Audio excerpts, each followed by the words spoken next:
The Wizard of Oz, Part 2. So they sat down and listened while he told the following tale.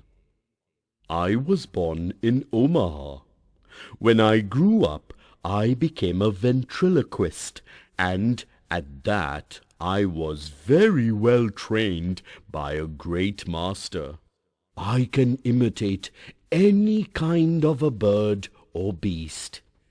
Here he mewed so like a kitten that Toto pricked up his ears and looked everywhere to see where she was. After a time, continued Oz, I tired of that and became a balloonist. What is that? Asked Dorothy.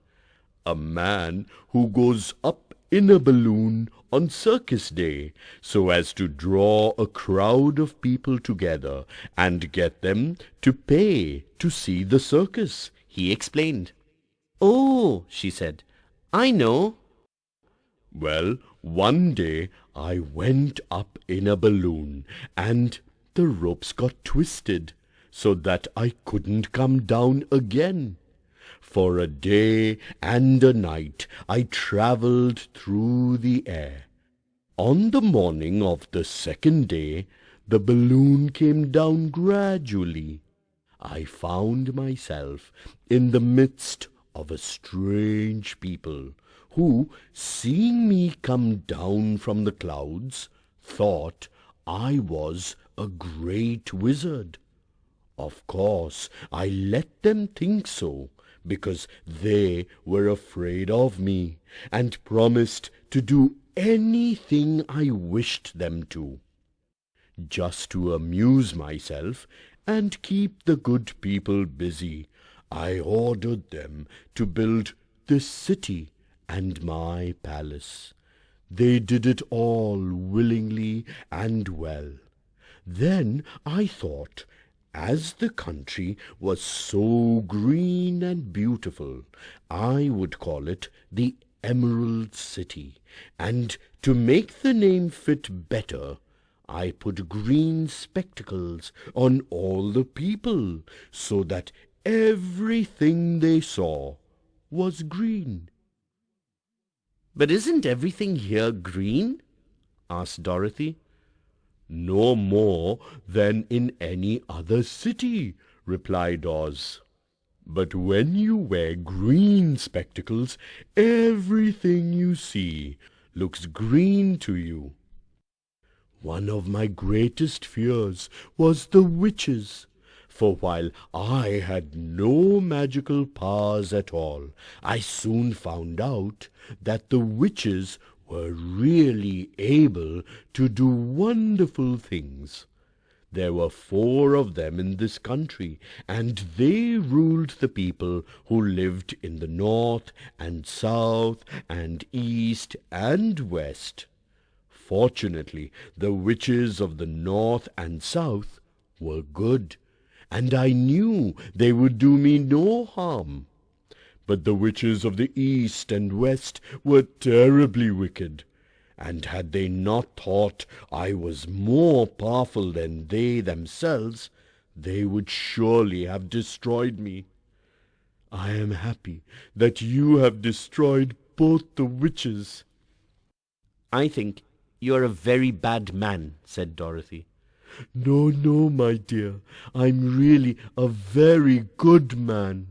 But I'm a very bad wizard, I must admit. Can't you give me any brains? Asked the Scarecrow. You don't need them. You are learning something every day. A baby has brains, but it doesn't know much.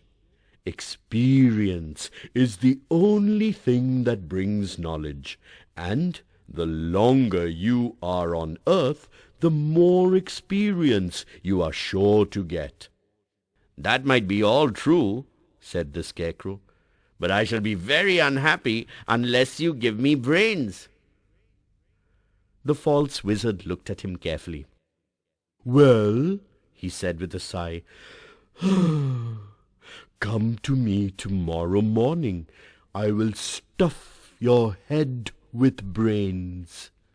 I cannot tell you how to use them. However, you must find that out for yourself." "Oh, thank you," cried the Scarecrow. "I'll find a way to use them, never fear." "But how about my courage?" asked the Lion anxiously. "You have plenty of courage, I'm sure," answered Oz.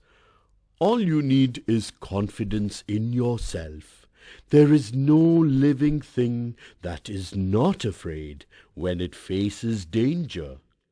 True courage is in facing danger when you are afraid, and that kind of courage you have in plenty." "Perhaps I have, but I'm scared just the same," said the Lion. "I shall really be very unhappy unless you give me the sort of courage that makes one forget he is afraid." "Very well, I will give you that sort of courage tomorrow," replied Oz. "How about my heart?" asked the Tin Woodman. "Why, as for that," answered Oz, "I think you are wrong to want a heart. It makes most people unhappy. If you only knew it, you are in luck not to have a heart." "That must be a matter of opinion," said the Tin Woodman. "For my part, I will bear all the unhappiness without a murmur, if you will give me a heart." "Very well," answered Oz meekly. "Come to me tomorrow, and you shall have a heart. I have played wizard for so many years that I might as well continue the part a little longer." "Now," said Dorothy, "how am I to get back to Kansas?" "We shall have to think about that," replied the little man. "There is only one thing I ask in return for my help, such as it is. You must keep my secret and tell no one I am a humbug." They agreed to say nothing of what they had learnt, and went back to their rooms in high spirits. Even Dorothy had hope that the great and terrible humbug, as she called him, would find a way to send her back to Kansas. And if he did, she was willing to forgive him everything.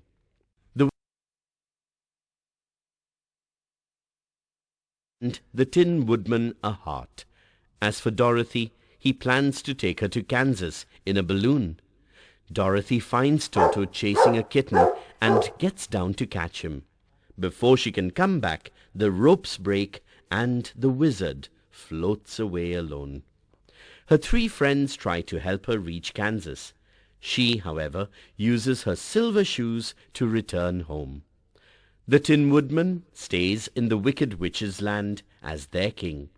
The Scarecrow stays in the Emerald City as the ruler, and the Lion goes back to the forest as the king of the forest. At home, Dorothy finds that her silver shoes are lost in flight, never to be found again.